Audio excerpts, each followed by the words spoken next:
Bank of India ఆంక్షల కారణంగా అయితే దేశీయ ఫిన్టెక్ దిగ్గజం ఏదైతే పేటీఎం ఉందో ప్రస్తుతం అయితే తీవ్ర ఇబ్బందులు పడుతోంది.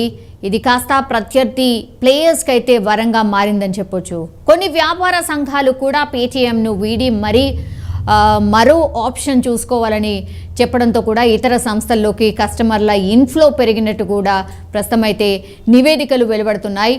సో ప్రస్తుతం పేటీఎంలో కొనసాగుతున్న సంక్షోభం సహా పేమెంట్ బ్యాంక్ అంటే యూపీఐ ఖాతాల విషయంలో వినియోగదారులు కొంత భయపడుతున్న పరిస్థితి. ఇదే సమయంలో వాల్మార్ట్ యాజమాన్యంలోని ఫోన్పే కస్టమర్స్ బేస్ విపరీతంగా పెరిగినట్టు తెలుస్తోంది. సో పేటీఎంకి ప్రత్యామ్నాయాల కోసం వెతుకుతూ ఉన్నారు. సో కొన్ని రోజులుగా వినియోగదారుల సంఖ్య కనీసం 15 నుంచి 20% ఎక్కువగా ఉన్నట్టు గణాంకాలు కూడా చెప్తున్నాయి. సో వేరే వేరే యాప్స్కి షిఫ్ట్ అయిపోతున్నారు కస్టమర్స్ అంతా కూడా. పేటీఎం పేమెంట్స్ బ్యాంక్ సేవలు నిలిపివేయడానికి ఫిబ్రవరి 29ని ఆర్బీఐ అయితే చివరి తేదీగా అంటే డెడ్ లైన్గా చెప్పింది. కాబట్టి గడువు సమీపిస్తున్న కొద్దిగా కూడా ఫోన్పే యాప్ ఇన్స్టాలేషన్స్ మరియు లావాదేవీల్లో మరింత వృద్ధి కనిపిస్తోంది, అంటే పెరుగుదల కనిపిస్తోంది. చాలామంది ఫోన్పే ఈ డిఫరెంట్ పేమెంట్ మోడ్స్ని ఎంచుకుంటున్నారు. సో ఒక నివేదిక ప్రకారం అయితే ఇది కూడా వెలువడుతున్న పరిస్థితి కనిపిస్తోంది.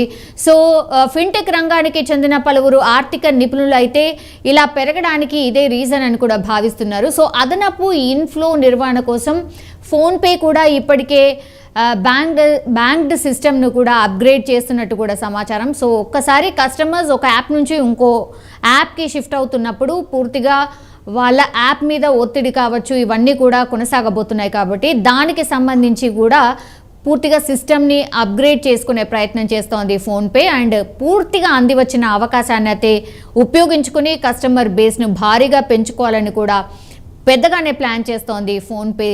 అండ్ ఇట్లాంటి వార్తలే ఎక్కువగా వినిపిస్తున్నాయి. సో వివిధ రకాల ప్రచారాలతో వినియోగదారులు అండ్ వ్యాపారులను అట్రాక్ట్ చేసే ప్రయత్నం కూడా చేస్తోంది. ఆన్ బోర్డ్ చేసేందుకు కూడా సిద్ధమవుతోంది.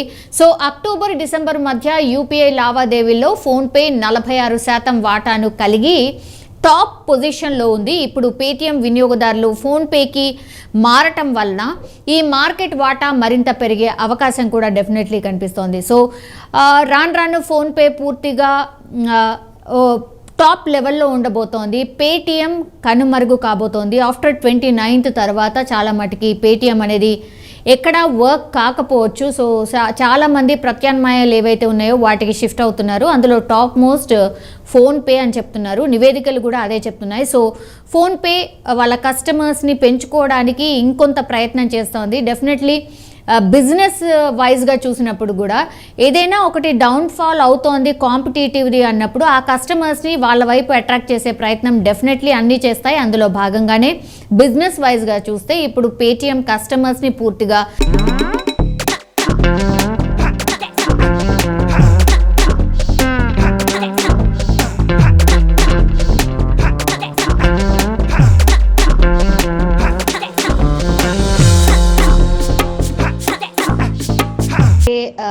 జరుగుతాయో సో ఆ బ్యాంక్ లైసెన్స్ని కూడా రద్దు చేశారు అన్నటువంటి వార్త అయితే ఇప్పుడు చక్కర్లు కొడుతోంది. సో పేటీఎం పేమెంట్స్ బ్యాంక్స్ ఇప్పటికే ఆంక్షలు విధించింది ఆర్బీఐ. సో తాజాగా ఆ సంస్థ లైసెన్స్ రద్దు చేసే దిశగా యోచిస్తున్నట్టు కూడా సమాచారం అంతోంది. సో ఏవైతే లావాదేవీలు జరుగుతున్నాయో దానికి సంబంధించి విధించిన dead line March 15th. So ఆ డెడ్ లైన్ ముగిసిన అనంతరం దీన్ని అమల్లోకి తేవాలని కూడా భావిస్తోందట.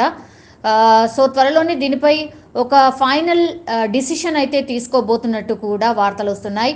సో పేటీఎం పేమెంట్స్ బ్యాంక్ అకౌంట్ల బదిలీ కావచ్చు, గడువు పెంపు వంటి మినహాయింపులకు ఆర్బీఐ కూడా నిరాకరించింది. సో కొంత టైం కావాలి, గడువు పెంచండి అన్నటువంటి రిక్వెస్ట్ పేటీఎం తరఫున చేశారు, కానీ ఆర్బీఐ దానికి ఒప్పుకోలేదట. సో డెడ్ లైన్ ఏవైతే ఉండిందో March 15th ఏదైతే డెడ్ లైన్ ఉండిందో అదే మీకు లాస్ట్, ఇంకా అప్పటి వరకే మీ ప్రాసెస్ అంతా ఫినిష్ చేసుకోవాలి అన్నటువంటి మాట స్పష్టంగా ఆర్బీఐ తెలియజేసిందట. సో పేటీఎంకి ఇంకింత కష్టాలు పెరిగాయి అనుకోవచ్చు. సో పేటీఎం పేమెంట్స్ బ్యాంక్స్ ఏవైతే ఉన్నాయో వాటి లైసెన్స్ను కూడా రద్దు చేసే దిశగా అడుగులు పడుతున్నట్టు స్పష్టమవుతోంది. సో కంప్లీట్గా ఈ యాప్ ఇంకా ఆల్మోస్ట్ కనుమరుగయ్యే అవకాశాలే కనిపిస్తూ ఉన్నాయి. కస్టమర్లకైతే ఆల్రెడీ డెడ్ లైన్ ఫిబ్రవరి 29. సో దాని లోపల ఆ ప్రాసెస్ అంతా ఫినిష్ చేసుకోవాలి. పేటీఎంలో ఎవరైతే ఉంటారో వాళ్ళందరూ కూడా వేరే వేరే వైపు ఆల్రెడీ వెళ్ళిపోతున్నారు కాబట్టి మరి పేటీఎం